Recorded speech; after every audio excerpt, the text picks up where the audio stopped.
이천휘 목사님은 부평제일교회를 개척하고 40년간 안정적으로 목회해 오셨는데요.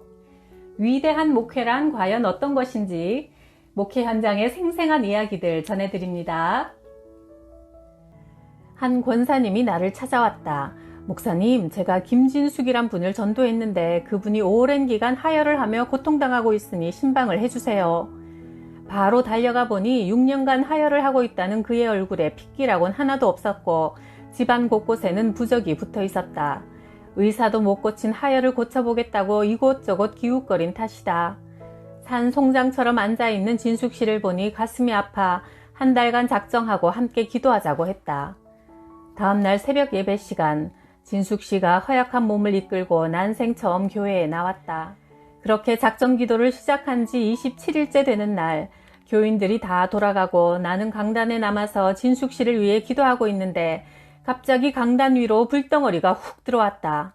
깜짝 놀라 눈을 떠보니 그 불덩어리가 단위에 잠깐 머물러 있다가 내 머리로 쑥 들어왔다. 아, 뜨거! 머리로 들어온 불덩어리는 온 몸을 통과한 뒤 발밑으로 빠져나갔다. 그 뜨거운 고통이 너무나 커서 나는 그 자리에 정신을 잃고 쓰러졌다. 얼마쯤 지나 눈을 떠보니 그대로 강단 위였다. 다시 일어나 기도하는데 성령님께서 말씀하셨다. 아까 네가 느낀 그 고통이 내 딸 김진숙이 6년간 느낀 고통이다. 그러나 이젠 내가 고쳐주었다. 다음날 새벽 예배에 진숙 씨가 나왔는데 완전히 다른 사람이 되어 있었다.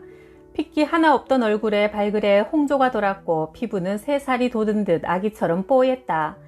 나병에 걸린 나아만 장군이 요단강 물에 7번 목욕하고 난 뒤 피부가 어린아이의 살처럼 되었다는 성경 말씀이 바로 지금 내 눈앞에서 재현되고 있음을 실감했다.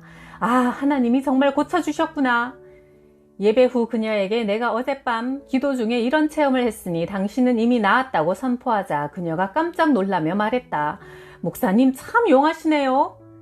김진숙 씨의 치유는 온 교회에 믿음의 불을 지피는 계기가 되었다.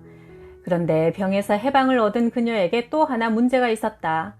예수님을 구주로 영접한 뒤 그녀는 남편을 전도하려고 애썼다. 처음엔 아내가 병에서 나으면 예수를 믿겠다고 하던 남편이 막상 부인이 건강해지자 아들 욕심을 내기 시작한 것이다. 딸만 둘 낳은 아내가 아들을 낳으면 교회에 꼭 나가겠다고 배짱을 부렸다. 목사님, 기도하면 아들도 낳을 수 있지요? 아, 그럼요. 말은 확신 있게 했지만 한편으론 은근히 걱정이 되었다. 나 역시 딸을 둘 낳고 차마 아들 달라는 기도를 못하고 있을 때였는데 진숙 씨는 내 말을 그대로 믿고 아들을 낳을 거라고 선포를 하고 다니니 그의 배가 불러올수록 걱정이 되었다. 그렇게 10달이 흐르고 진숙 씨는 그 믿음대로 아들을 낳았다. 그의 남편은 그 뒤 아무런 토를 달지 않고 예수님을 영접하여 우리 교회 장로가 되었고 두 딸은 모두 목사 사모가 되었다. 성령이 임하시면 모든 문제가 해결된다. 그러므로 성령 시대를 살아가는 우리는 무엇보다 성령 충만을 날마다 구해야 한다.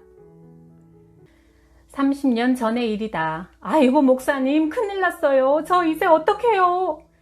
우리 교회 김 권사님이 사색이 되어 나를 찾아왔다. 쌀가게를 하며 한 푼 두 푼 모아두었던 400만 원을 옆 가게 주인에게 빌려주었단다. 지금으로는 4천만 원도 더 되는 큰 돈이다. 제대로 먹지도 입지도 않으면서 아껴 모은 돈을 이자 받을 속셈으로 빌려주었더니 옆 가게 주인이 꼬박꼬박 잘 주다가 어느 날부터 이자를 주질 않는다는 것이다. 김 권사님은 2-3달을 혼자 끙끙 앓다가 용기를 내어 왜 이자를 안 주냐고 물어보았다. 아니, 이 양반이 왜 생사람 잡는 소리를 하는 거야? 내가 지난번에 원금까지 다 갚았잖아. 신문지에 싸서 줬잖아. 기억 안 나? 김 권사는 분명히 받은 기억이 없었다. 아는 사람끼리 차용증을 써놓는 시절이 아니었다. 자기가 어떻게 해서 모은 돈인데 갚지도 않았으면서 갚았다고 애꿎은 소리를 한다며 억울해했다. 저 사람이 오히려 자기를 도둑으로 모니 버선목을 뒤집어 보일 수도 없고 어떻게 하면 좋겠냐고 발만 동동 굴렀다. 권사님, 하나님이 상황을 다 아시니 풀어주실 겁니다. 열심히 기도합시다. 한 달 후 권사님이 함지박만한 웃음을 띠고 우리 집으로 뛰어왔다. 목사님이 기도하라고 해서 기도했더니 정말 다 해결되었어요. 옆 가게 주인이 400만 원을 만들어 신문지에 싸놓았다는 건 거짓말이 아니었다. 날이 밝으면 갖다 주려고 장롱 속 이불 사이에 깊숙이 넣어두고서는 갚았다고 착각한 거였다. 그러고서 몇 달이 지났는데 난데없이 이자를 달라고 해서 화들짝 놀랐단다. 김 권사가 저럴 사람이 아닌데 돈을 또 받아내려고 하니 기가 막혔단다. 그런데 다음 날부터 옆 가게 주인의 꿈에 돌아가신 시어머니가 나왔다. 이 도둑년! 매일 호통치는 통에 도저히 잠을 이룰 수 없었다. 마침 다음 계절로 넘어가는 때라 이불을 바꿔 덮으려고 장롱에서 이불을 꺼내는데 웬 돈 뭉치가 툭 떨어지더란다. 까맣게 잊고 있던 400만 원이었다. 그냥 갚은 척하고 시침 뚝 떼고 있으면 시어머니가 꿈에 계속 나타날 것 같아 바로 김 권사에게 달려와 싹싹 빌었다. 자기가 아둔해서 장롱 속에 넣어두고도 갚은 줄 착각했다며 돌아가신 시어머니한테까지 혼쭐이 났다고 미안해했다. 돈뭉치 안에는 그동안 밀린 이자도 들어있었다. 인생살이 꼬이고 얽힌 문제를 푸는 지름길은 기도다. 어떻게 장로가 이러실 수 있습니까? 양심이 있기나 한 겁니까? 당장 경찰에 신고할 수도 있습니다. 큰 행사를 치르고 난 뒤였다. 행사에 회계를 맡은 집사가 아직 결산을 못하고 있다고 내게 귀띔해 주었다. 당시 이 행사에 책임을 맡은 장로가 행사 비용 중 400만 원을 사적으로 쓰고 돌려주지 않고 있기 때문이었다. 행사비로 지출한 것으로 처리해 주기를 바라면서 아무 일 없다는 듯 입을 꾹 다물고 있단다. 그 장로를 내 방으로 불렀다. 호되게 야단치며 잘못을 꾸짖었다. 또다시 이런 짓을 저지르면 정말 끝인 줄 알라고 엄포를 놓은 뒤 400만 원이 든 봉투를 건네주었다. 당장 가서 회계 집사님에게 가져다 주십시오. 이건 당신하고 나하고의 비밀로 합시다. 형사상으로 문제가 될 수 있는 사안이었다. 조용히 교회에서 떠나라고 할 수도 있었지만 기도할수록 처벌은 온전한 해결책이 아니라는 마음이 들고 담임 목사인 나더러 대신 갚아주라고 하시는 것 같았다. 그렇게 우리 집 한 달 생활비로 그 장로 주머니에 들어간 재정을 메워주었다. 우리 부부에겐 작지 않은 돈이었다. 그날 그 장로는 내 앞에서 털썩 주저앉아 엉엉 울면서 다시는 그러지 않겠다고 잘못을 빌었다. 그리고 하루아침에 담임 목사의 말에 전적으로 순종하는 장로로 변했다. 목사가 자신이 손해볼 것을 각오할 때 비로소 교회 안에 여러 문제가 온전히 해결된다. 잘못을 꾸짖으면서도 그가 짊어져야 할 책임을 내가 대신 떠안는 것이 사람을 살리는 길이다. 그래야 서로 원한 쌓을 일도 생기지 않고 오히려 고마움을 느껴 은혜 베푼 교회에 충성하게 된다. 목회자의 진정한 리더십도 그런 희생에서 나오는 것이다. 사실 그 장로는 평소 종종 문제를 일으키는 사람으로 교회 바깥에까지 소문이 나 있었다. 그런데 그 사건 이후 불평 한마디 없이 성실하게 신앙생활하는 장로의 변화된 모습에 모두들 의아해했다. 그리고 그 칭찬이 내게까지 돌아왔다. 목사님이 어떻게 하셨기에 저분이 저렇게 바뀐 거예요? 이천희 목사님이 목회 제일 잘하시는 것 같습니다. 놀라운 것은 교인들을 위해 손해보고 내 손에 쥐고 있던 것을 내주어도 하나님은 내게 또 다른 은혜를 베풀어 부족함 없이 살게 해주셨고 교인들의 사랑과 존경을 받게 해주셨다. 30년도 더 된 이야기다. 여선교회에서 건축 헌금을 마련했다. 회원들이 바자회를 열어 모은 헌금이 무려 200만 원, 지금으로서는 2천만 원이나 되었다. 주일 예배 시간에 건축 헌금을 강단에 드리고 담임 목사가 축복 기도를 한 후 그 200만 원이 든 헌금 봉투를 강단에 그대로 둔 채 예배를 마치고 내려왔다. 그 후 재무부장이 헌금 바구니를 가지고 재무부실로 갔다. 사건은 거기서 일어났다. 헌금을 집계해보니 여선교회에서 드린 헌금이 깜짝같이 사라지고 없었다. 몇 번을 다시 세보고 맞추어 봐도 그 200만 원은 보이지 않았다. 어디로 증발해 버렸는지 기가 막힐 노릇이라고 다들 혀만 찰 뿐이었다. 얘기를 전해 들은 목사가 재무부장에게 물었다. 장로님, 어떻게 된 겁니까? 저는 강단에서 기도하고 분명히 헌금 봉투를 강단에 놓고 내려왔습니다. 재무부실로 가는 동안 누가 집어간 것이 아니라면 200만 원이 어디서 없어졌을까요? 아니, 목사님, 지금 저를 의심하는 겁니까? 그때부터 갈등이 시작되었다. 그 장로의 아들이 담임 목사를 내쫓는데 앞장섰다. 목사를 흉보고 다니며 저런 사람의 설교는 들을 수 없다면서 강단에 서 있는 목사의 멱살을 잡아 끌어내리기도 수차례였다. 심지어는 주일 아침 목사 사택 현관을 못으로 박아놓아 아예 밖으로 못 나오게 한 적도 있었다. 1년 넘게 문제는 해결되지 않고 별의별 수모를 다 당한 목사는 억울한 마음을 달랠 길이 없었다. 자기가 이대로 교회를 떠나면 이 문제는 그냥 묻혀버릴 것이니 사역지를 옮기더라도 해결되는 것을 보고 가야 되겠다는 생각이 들어 자신의 답답한 마음을 풀어주시고 모든 것이 합력하여 선을 이루게 해달라고 기도만 했다. 그러던 어느 날 은행에서 전화가 걸려왔다. 여선교회에서는 100만원짜리 수표 2장을 잃어버렸다고 분실 신고를 해놓은 터였다. 지급이 정지되어 있던 수표를 누군가 현금으로 바꾸려고 한다는 전화였다. 수표를 들고 은행으로 간 사람은 재무부장 장로의 며느리였다. 1년 정도 지났으니 괜찮을 것이라 생각하고 며느리에게 다녀오라 시킨 거였다. 담임 목사는 결국 누명을 벗게 되었다. 하지만 적지 않은 교인들이 이미 교회를 떠나고 난 뒤였다. 헌금 바구니를 들고 재무부실로 오는 잠깐 사이에 벌어진 일이었다. 한 사람이 유혹을 받아 재정을 잘못 관리하는 바람에 온 교회가 혹독한 대가를 치러야 했다. 그 뒤 헌금은 절대 혼자나 둘이 만져서는 안 된다는 원칙을 세웠다. 재무부원이 반드시 3명 이상 모였을 때 헌금 바구니를 운반하고 열게 했다. 가끔 교인들이 내게 자신의 딱한 사정을 호소하며 금전적인 도움을 청하는 경우가 있다. 오죽했으면 목사에게까지 와서 손을 벌릴까 싶어 내가 줄 수 있는 한에서 도와주곤 했다. 큰 액수는 아닐지라도 헌금한다 생각하고 건네주었다. 돌려받을 것이라는 기대는 전혀 하지 않았다. 그래야 목자와 양의 관계가 건강하게 유지되기 때문이다. 나는 교인들 간에도 금전거래는 피하라고 가르친다. 누가 돈을 빌려달라고 하거든 그냥 준다 생각하고 형편이 허락하는 선에서 건네라고 권한다. 그래야 혹시 돌려받지 못하더라도 시험에 들지 않기 때문이다. 꼭 받아야겠다는 마음 때문에 관계가 어그러지고 양쪽 모두 교회를 떠나버리는 일이 얼마나 쉽게 일어나는지 모른다. 새신자로 등록하고 열심히 신앙생활 하는 척하며 기존 교인들의 신뢰를 얻은 후 교인들에게 돈을 빌려가서 그냥 사라져버리는 이들 때문에 많은 교회가 골치를 앓는다. 그러므로 교회 안에서 돈 거래를 하지 말고 부득불 빌려줘야 한다면 절대 받을 생각하지 말고 그저 주라고 강조하고 또 강조한다. 그래야 돈을 주고받은 몇몇 교인들 때문에 온 교회가 시험에 들고 상처 입는 일을 막을 수 있다. 밤 11시에 전화벨이 울렸다. 목회자들은 늦은 밤 전화가 걸려오면 깜짝깜짝 놀란다. 그 시간에는 좋은 일로 연락하는 경우가 거의 없기 때문이다. 여자 목소리가 들렸다. 조금 있다 자살하려고 하는데 죽기 전에 마지막으로 목사님께 상담이라도 받아보고 싶어 전화했어요. 우리 교회 교인도 아니고 전혀 모르는 사람이었다. 전에 신앙생활을 한 적이 있어 교회 생각이 났다고 한다. 일단 얘기를 다 들어주었다.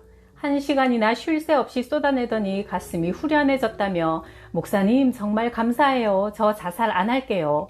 제 생각이 짧았던 것 같아요. 그런데 하나만 더 부탁드려도 될까요? 목사님의 안수기도를 꼭 받고 싶어요. 제가 더 흔들리지 않도록 오셔서 기도해 주세요. 자기 집으로 와달란다. 자정이 다 된 시간이었다. 신방 갈 때마다 항상 같이 다니는 아내는 고온히 잠들어 있었다. 오늘은 안 되겠다고 선을 그었더니 자기가 우리 교회로 바로 오겠다며 간곡히 부탁하니 그것마저 거절할 수가 없었다. 옷을 주섬주섬 챙겨 입고 교회 문을 열었다. 예배당 앞쪽에 앉아 기도하며 기다리는데 얼마 지나지 않아 누군가 걸어오더니 내 뒷자리에 와서 앉았다. 역겨운 화장품 냄새에 얼굴이 절로 찌푸려지는 순간 섬뜩한 느낌이 훅 들어왔다. 자칫 잘못하다간 큰 시험에 빠질 것 같다는 생각이 들었다. 놀란 마음으로 뒤를 돌아보니 아무것도 찍어 바르지 않은 맨얼굴이었다. 성령님이 얼른 피하라는 사인을 보내주신 것 같아 안수기도는 안 하겠습니다 말한 뒤 나가려고 문을 여는데 깜짝 놀라 으악 하고 비명을 지를 뻔했다. 문에 웬 남자가 삐딱하게 기대 서 있다가 나를 보고 그도 놀라는 모습이었다. 이렇게 빨리 나올 줄은 미처 예상치 못했던 모양이다. 당신네들 이러고 살면 하나님께 큰 벌을 받을 것이오. 어서 여자를 데리고 가시오. 내가 날카롭게 쏘아붙이자 뒤따라온 여자에게 여보 가자 한마디 툭 내뱉고는 도망치듯 가버렸다. 만약 내가 안수기도를 했더라면 그 남자가 뛰어들어와 왜 이 한밤중에 남의 아내를 데려다가 농락하고 있냐며 시비를 걸어왔을 게 뻔했다. 그들이 요구하는 대로 안 들어줄 수 없었을 테고 어쩌면 내 목회 인생이 거기서 끝났을지도 모른다. 목사를 상대로 이런 꽃뱀 같은 사람들이 종종 덫을 놓고 약점을 잡아 괴롭힌다. 목사는 오해받을 만한 상황에 수시로 노출되니 행동 거지를 늘 조심하는 수밖에 없다. 나는 후배 목회자들에게 교인이 아무리 죽는 소리를 해도 한밤중에 따로 보는 것은 피하고 불가피하다면 반드시 증인을 데리고 가라고 충고한다. 내가 아는 목사의 교회의 어느 권사가 자신이 굉장한 자산가임을 은근히 과시했다. 미국에서 사역하다가 한국에 들어와 목회하는 선배였는데 미국에서 목사의 딸이 올 때마다 권사는 비행기 값으로 쓰라며 몇백만 원씩 턱턱 쥐어주었다. 그러다 보니 아무래도 그 권사가 하는 말에 관심이 가고 귀담아 듣게 되었다. 게다가 권사는 교회에서 운영하는 신학교에 경기도에 소유하고 있는 땅을 기꺼이 내놓겠다는 의사까지 내비쳤다. 목사는 나를 잡아 그 권사와 함께 땅을 둘러보러 갔다가 근처 호텔 커피숍에 들러 간단하게 차 한 잔씩 마시고 돌아왔다. 그런데 기대했던 신학교 건축 얘기는 쏙 들어가고 예상치 못한 문제들이 불거져 나왔다. 몇 월, 며칠, 몇 시에 두 사람이 호텔 계단을 내려오는 것을 직접 봤다는 사람이 나오자 권사는 목사 때문에 곤란한 입장에 처했다며 손해배상을 요구했다. 결국 목사는 그 교회를 떠나야 했다. 목사가 그 권사와 둘이서만 땅을 보러 간 것이 큰 실수였다. 사모님이나 제3자와 동행했다면 불륜소리 들어가며 억울하게 오해받는 일은 없었을 것이다. 내가 쓰는 담임 목사실 천장에는 CCTV가 한 대 달려있다. 내가 원해서 설치한 것이다. 교인들을 사랑하되 적당한 거리를 유지하는 것이 좋다. 그것이 나를 지키고 교회를 건강하게 지키는 길이다. 예배당 건물을 짓고 있을 때 마른 수건을 다시 짜듯 교회를 운영하던 시절이었다. 무엇 하나 제대로 구비되어 있는 게 없자 여선교 회장이 보기가 안타까웠던지 어느 날 내게 물었다. 여선교회에서 교회 창문에 커튼을 달까요? 아유, 그래 주시면 감사하죠.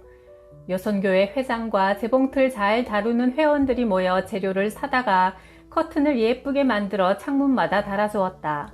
여선교회에서 이렇게 수고해 주었다고 교인들 앞에서 보란듯이 칭찬해주고 박수도 받게 해주어야 했는데 교회 건축 때문에 정신이 없어 그만 건너뛰고 말았다. 저희가 사비를 들여 커튼을 달았는데 어떻게 수고했다는 칭찬 한마디 안 하시고 넘어갈 수 있습니까? 정말 섭섭합니다. 이런 교회는 나오고 싶지 않아요. 잔뜩 인상을 찌푸리며 못마땅함을 표시하던 여선교회 회장은 그날로 교회를 떠나버렸다. 때마침 다른 동네로 이사를 간 모양이다. 한 1년쯤 지나 그녀의 소식을 듣게 되었다. 지금 암에 걸려 투병 중인데 앞으로 살 수 있는 날이 얼마 안 남았다니 왠지 내가 실족하게 만든 것 같아 무척 마음이 아팠다. 칭찬이 필요한 사람이었는데 내가 그것을 제대로 못 채워줘서 몸져 누운 게 아닐까. 그때 흡족하게 칭찬해 주었더라면 상황이 달라졌을지 모른다는 생각이 들었다. 한편으론 사람에게 인정받고 싶어하고 사람들의 칭찬에 목말라 하는 우리 인생이 딱해 보였다. 이 일은 그 후부터 내가 교인들을 아낌없이 칭찬하고 격려하기로 마음먹은 계기가 되었다. 일부러라도 듣기 좋은 말을 해주려고 교인 한 명 한 명을 잘 살펴보았다. 교회 행사나 특별 예배가 있을 때마다 성도들이 흐뭇하게 미소 지을 만한 칭찬과 격려의 내용으로 꽉꽉 채워 넣었다. 장로 권사 취임식도 성대하게 준비하여 열어주었다. 그리고 장로 권사님들에게도 교인들을 많이 칭찬해 달라고 부탁했다. 사람이 아닌 하나님께 하듯 하자고 권했다. 우리가 천국의 상급을 기대하되 서로 칭찬과 격려, 따뜻한 말이 오가는 가운데 성도들이 더욱 신바람나게 신앙생활을 할 수 있을 것이다.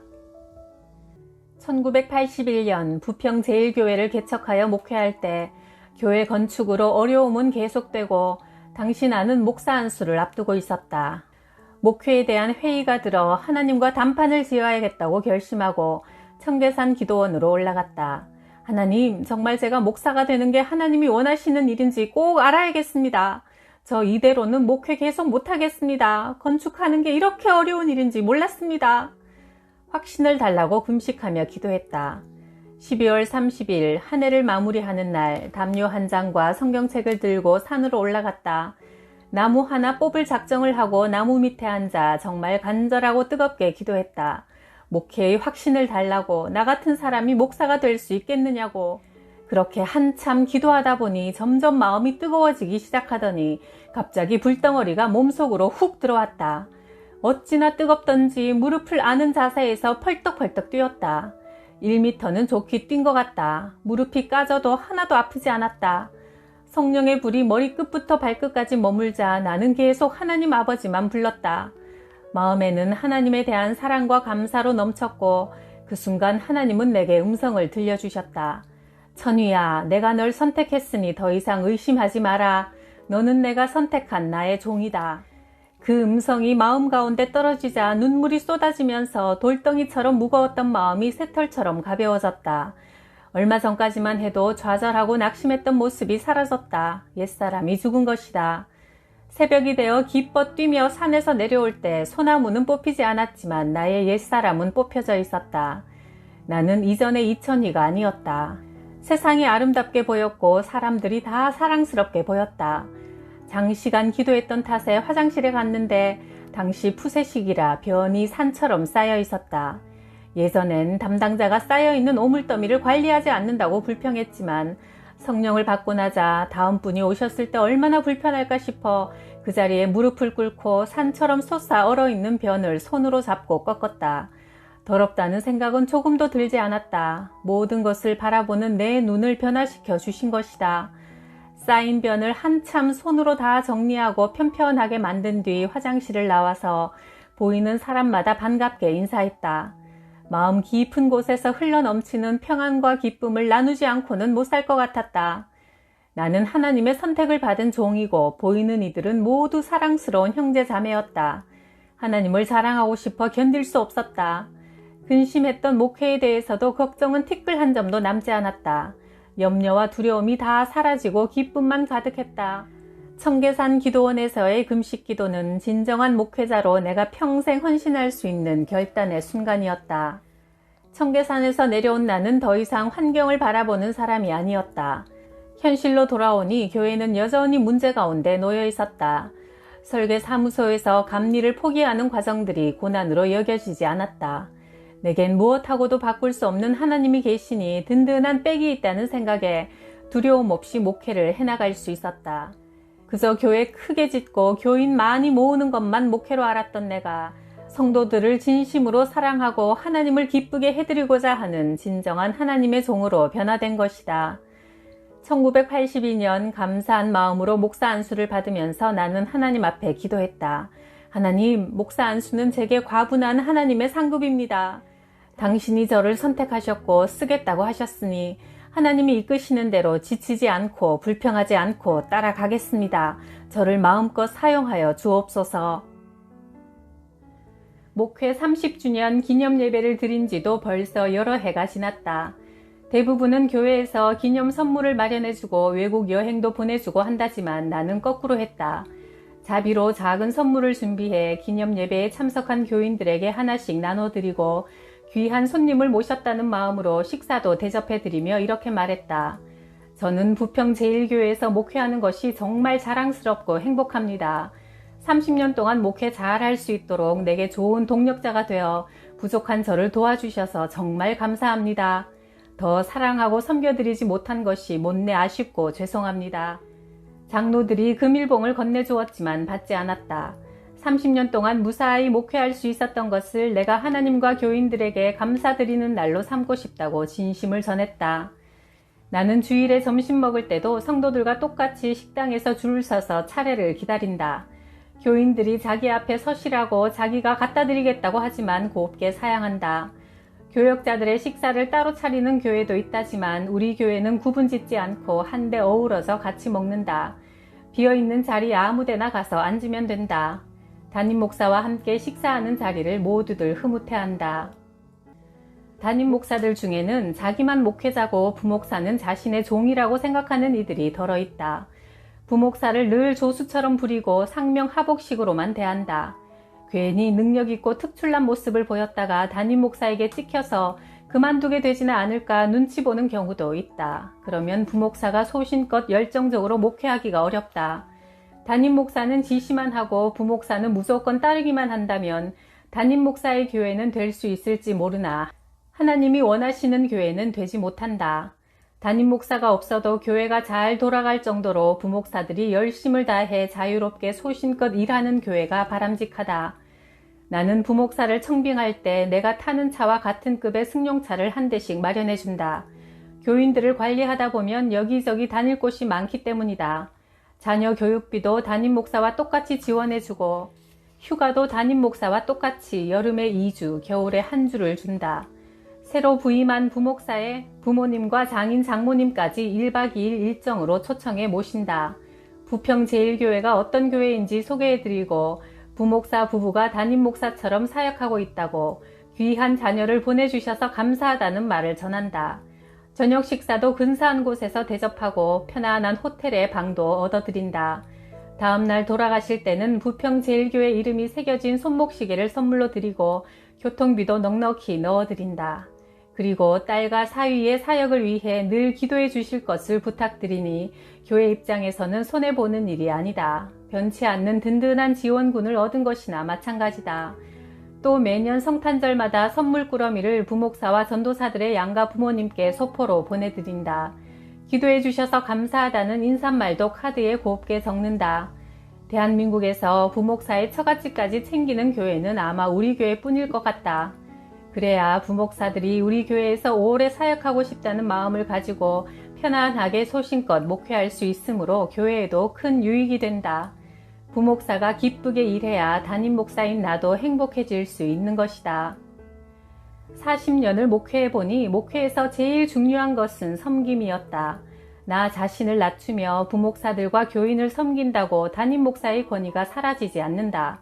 오히려 섬기는 가운데 더 강한 리더십이 생기는 것을 수십 년 경험해왔다.